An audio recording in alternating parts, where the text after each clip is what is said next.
ప్రియమైన సహోదరి సహోదరులను యేసుక్రీస్తు ప్రభు నామంలో రూత్ ప్రేయర్ ఫెలోషిప్ లోకి ఆహ్వానిస్తున్నాము. ఈ దినము దేవుని యొక్క వాక్యము కొరకు నేను ప్రార్థన చేస్తుండగా దేవుడు చూచుచున్న దేవుడను అనే మాట ఇచ్చారండి. నిజంగా ఆ మాట వినినప్పుడు నాకు చాలా సంతోషం అనిపించింది. ఆయన మన ప్రతి పరిస్థితిని చూచుచున్నాను అంటున్నారు.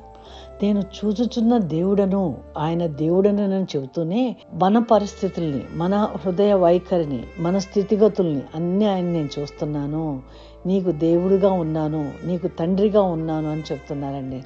నిజంగా ఆ మాట నేను వినినప్పుడు నాకు చాలా చాలా సంతోషం అనిపించింది. దేవుడు మనతో మాట్లాడుతున్నారు కదండి. వింటున్నటువంటి మన అందరి పరిస్థితుల్ని కూడా ఆయన చూస్తున్నారు, మన హృదయాన్ని చూస్తున్నారు, మన స్థితిగతులను చూస్తున్నారు. తండ్రి అయితే ఎలా చూస్తారో, బిడ్డల క్షేమము కొరకు ఎలా అయితే ఆలోచిస్తారో, మనకి వివాహాలయ మనం ఎంతో దూరంగా ఉన్నా మన కోసము మన తల్లిదండ్రులు ఏ విధంగా ఆలోచిస్తూ ఉంటారండి, అంతకన్నా ఎక్కువగా మన దేవాది దేవుడు మన పరిస్థితులను చూస్తున్నానంటున్నారండి. చూచుచున్న దేవుడను అని అంటున్నారు. ఆ మాట ఆదికాండంలోని 16వ అధ్యాయంలో 13వ వచనంలో రాయబడి ఉందండి. అది చూచుచున్న దేవుడు నీవే అని పేరు తనతో మాట్లాడిన యెహోవాకు పేరు పెట్టెను. అది చూచుచున్న దేవుడవు నీవే అని పేరు తనతో మాట్లాడిన యెహోవాకు పెట్టెను. ఏలయనగా నన్ను చూచిన వాణ్ణి నేను ఇక్కడ చూచితిని కదా అని అనుకొనెను. ఎంత బాగుందండి మాట. తనతో మాట్లాడిన యెహోవాకు పెట్టెను. ఏలయనగా నన్ను చూచిన వాణిని నేను ఇక్కడ చూచితిని, నన్ను చూచిన వాణిని. ఈ దినమున మిమ్ముల్ని నన్ను కూడా అలాగే దేవాది దేవుడు చూస్తున్నారండి. మన పరిస్థితుల్లోకి ఏదైతే హాగరు తను నలుగుతూ వేదనతో పరుగులు పెడుతున్న సమయంలో ఆమెని ఆపి, ఆ వేదన మానసికమైన బాధ ఎందుకు కలిగిందండి? తన ప్రవర్తన వల్ల ఆ పరిస్థితులు తెచ్చుకుంది. శారా ఆమె యొక్క శారీరక ధర్మము ఉడిగిపోయిన తర్వాత తనకి ఇంకా పిల్లలు కలగరని అప్పుడు అబ్రహాముకి తన దాసిన హాగరుని భార్యగా ఉండటానికి ఇస్తుంది. ఆమె అబ్రహాము వలన హాగరు గర్భము ధరిస్తుంది. హాగరు గర్భము ధరించిన తర్వాత ఆమె యొక్క ఆలోచన, ఆమె యొక్క ప్రవర్తన మారిపోయింది. ఇక్కడ ఏమని రాస్తుందండి? 16వ అధ్యాయము 4వ వచనములో రాసి ఉంది కదా, అది తాను గర్భవతి నైతినని తెలుసుకొనినప్పుడు దాని యజమానురాలు దాని దృష్టికి నీచమైన దాయను. అప్పటి వరకు యజమానురాలకి ఎంతో నమ్మకంగా ఉంటేనే కదండి తన భర్తకి తన దాసిని భార్యగా ఇవ్వటం జరిగింది. ఎప్పుడైతే తన గర్భము ధరించిందో హాగరు కన్నులకి శారా ఎలా కనపడిందంటండి? నీచమైన దానిగా కనపడిందంట. అబ్రహాముకి భార్యగా ఉన్నటువంటి ఆ స్థానంలోకి వెళ్ళేటప్పటికి ఆమె తనను తాను హెచ్చించుకుంది. ఆ స్వభావం ఆమెలోకి ఏమి తీసుకొచ్చిందండి? శారాని నీచంగా చూడటం మొదలుపెట్టింది.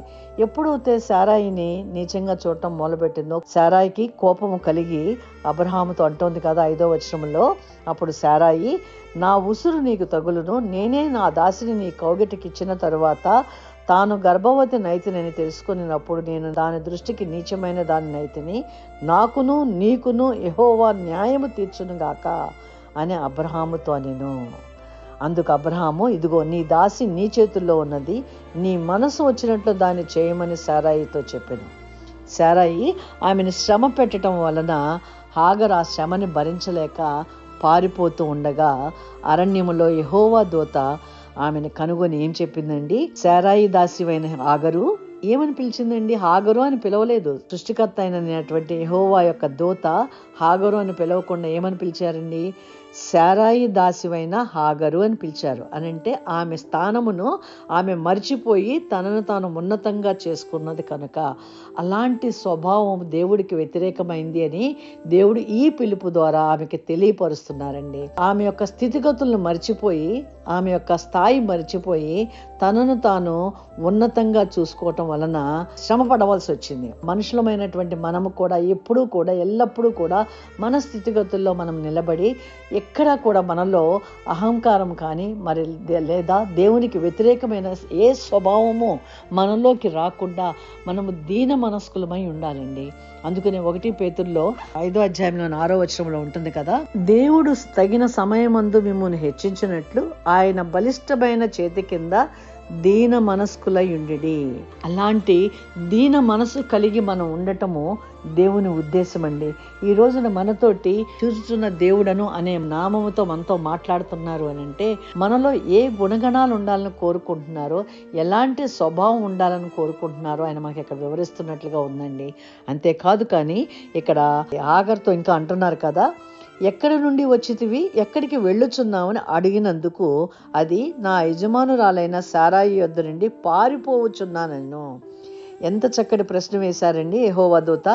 ఎక్కడి నుండి వచ్చితివి, ఎక్కడికి వెళ్ళుచున్నావు అంటే ఆమె ఎక్కడికి వెళుతుంది అనేది ఒక మార్గం అనేది లేదు. ఆమె ఎక్కడి నుండి వస్తుంది, తను ఎన్ని సంవత్సరాలుగా శారాకు దాసిగా ఉన్నటువంటి తన స్థితి నుంచి తను ఎందుకు వెళ్ళిపోతోందని ప్రశ్నిస్తున్నట్టుగా ఇక్కడ తెలుస్తుంది. అంటే మనము దేవుని సన్నిధిలోనే, దేవుని రెక్కల కింద మనం మన పరిస్థితులను చూసి భయపడిపోయి అటు ఇటు కొట్టుకుని పోకుండా మనము దేవుని సన్నిధిలో ఆయన రెక్కల నీడన ఉండాలి. ఎక్కడైతే మనం ఏదైతే విశ్వాసముతో ఆయన సన్నిధిలోకి మొదటి దినాల్లో మనం వచ్చామో, ఏ పరిస్థితి మన క్రైస్తవ జీవితంలో వచ్చినా క్రీస్తుని అనుసరించే వారముగా మనము తొలగిపోక ఆయన రెక్కల నీడను ఉండాలి అనేది ఈ వాక్యంలోని భావం కనిపిస్తోందండి నాకైతే.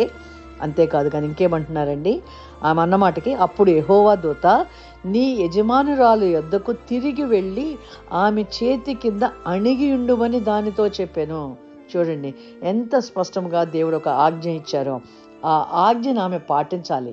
ఆమె చక్కగా దేవదూత చెప్పిన మాటని పాటించింది. ఏమని చెబుతున్నారండి అక్కడ, నీ యజమానురాలు యొద్దకు తిరిగి వెళ్ళి ఆమె చేతి కింద అణిగి ఉండమని. అనగా ఏ విధానముగా క్రైస్తవ జీవితం ఉండాలో మనకి ఇక్కడ నిర్దేశిస్తున్నట్టుగా ఉందండి. మనము దేవుని యొక్క బలిష్టమైన చేతి కింద దీన మనస్కులై ఆయన మన పరిస్థితుల్లో మన కుడి చేతులు ఆయన దక్షిణహస్తంతో పట్టుకుని నడిపిస్తారని, ఆ పరిస్థితుల్లో ఆయన ఏమి నేర్పిస్తున్నారు అని మనము నేర్చుకోవటానికి వినయ మనస్కులై, దీన మనస్కులై మనం ఆయన చెవియొగ్గి మనం ఉండాలని ఈ వాక్యం ద్వారా సెలవిస్తున్నట్టుగా ఉందండి. నీ యజమానురాలు వద్దకు తిరిగి వెళ్ళి ఆమె చేతి కింద అణిగి ఉండమని దానితో చెప్పాను.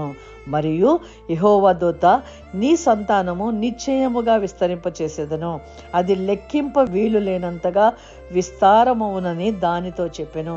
చూడండి, ఎప్పుడైతే ఆమె హృదయము యెహోవా దూత చెప్తున్నటువంటి మాటలు ఆలకిస్తుందో, ఆ ఆలకిస్తుండగానే దేవుని యొక్క ఆశీర్వాదం కూడా ఆమె పొందుకోగలిగింది. అంతేకాదు కానీ ఇంకో గొప్ప మాట అండి ఇక్కడ చెప్తున్నారు దేవుడు. మరియు యెహోవా దూత, ఇదిగో యెహోవా నీ మొరను వినెను.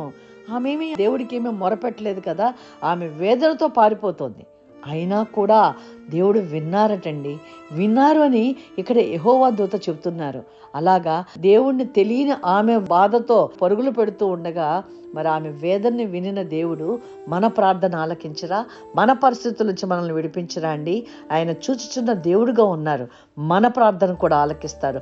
మనల్ని ఈ దినాన్ని ఏమంటున్నారు, మనం పెడుతున్న మొర ఆయన వింటున్నాను అని చెప్తున్నారండి మనతో కూడాను. ఇంకా ఏమంటున్నారండి, నీ సంతానం నిశ్చయముగా విస్తరింపచేసేదను, అది లెక్కింప వీలు లేనంతగా విస్తారమవునని దానితో చెప్పాను. మరియు యెహోవా దూత, ఇదిగో యెహోవా నీ మొర వినెను, నీవు గర్భవతివై ఉన్నావు, నీవు కుమారుని కని అతనికి ఇష్మాయేలు అని పేరు పెట్టుదువు. పేరు కూడా దేవుడు నిర్దేశించి ఇచ్చేశారండి. ఆమె పట్ల, ఆమె కుమారుడి పట్ల దేవుడికి ఒక ప్రణాళిక ఉన్నది కనుక ఆమె మొరని ఎలా విన్నారో మన పట్ల కూడా ఈ దినాన్న ఒక ప్రణాళిక ఉంది కనుకనే మనతో మాట్లాడుతున్నారండి. నేను చూచుచున్న దేవుడను, మీ పరిస్థితుల్లో నేను మొర వింటున్నాను, మీ వేదన నేను చూస్తున్నాను. మీరు దీన మనస్కులై నా బలిష్టమైన చేతి కింద ఉన్నట్లయితే, మీరు ఏ విషయాల్లో అయితే వేదన కలిగి ఉన్నారో ఆ విషయాల్లో నేను మీకు తోడై ఉన్నాను అని దేవుడు మీతోనూ నాతోనూ ఈ దినాన చెబుతున్నారండి. ఎందుకనగా చూచుచున్న దేవుడు అనే పేరు ద్వారా, ఆ యొక్క పిలుపు ద్వారా ఏదైతే హాగరు పెట్టిందో ఆ పేరు ద్వారా మనల్ని దేవుడు ఈ దినాన్ని ఆదరిస్తున్నారండి. మరి దేవుడు మన పట్ల చూపించిన ఆ ప్రేమను బట్టి, ఆ కృపను బట్టి ఆయనే మనతో ఉన్నానని చెబుతున్నారు కనుక మరి ప్రార్థన చేసి ముగించుకుందామండి. సర్వశక్తిమంతుడైన దేవా, నా తండ్రి, మా ప్రార్థన మీరు ఆలకిస్తున్నారని, మా మొర వింటున్నారని, మా పరిస్థితులు మీరు చూస్తున్నారని, మీ దేవదూతను ఆ రోజున హాగర్ వద్దకు ఎలా పంపించారో ఈ దినమున చూచుచున్న దేవుడను అని మీరు మాతో కూడా మాట్లాడుతున్నందుకు మీకు కృతజ్ఞాస్తుతులు చెల్లిస్తున్నాం తండ్రి. మా పరిస్థితుల్లో మీరు చూచుచున్న దేవుడిగా ఉన్నారు కనుక మేము ఎదుర్కొంటున్న ఆ ప్రతి పరిస్థితుల్లో మీరు మాకు తోడుగా ఉండి మాకు బలమును ధరింపచేసి మమ్మల్ని మీ చిత్తమైన మార్గంలోను మమ్మల్ని మా కుటుంబీకులందరినీ నడిపించమని, రక్షణ పొందిన వారిని నాయన మీరు బలపరచండి, రక్షణ పొందిన వారికి రక్షణ దయచేయమని, వింటున్న ప్రతి ఒక్క కుటుంబమును ప్రతి ఒక్కరిని కూడా దీవించండి, మమ్మల్ని బలపరిచి మీ పాత్రలుగా వాడుకోనమని యేసు నామములో ప్రార్థిస్తున్నాను తండ్రి, ఆమెన్. ఎవరికైనా ప్రార్థన అవసరత ఉన్నట్లయితే డిస్క్రిప్షన్లో ఉన్న ఫోన్ నెంబర్కి ఫోన్ చేయండి, మీకు మేము ప్రార్థనా సహాయం అందించగలము.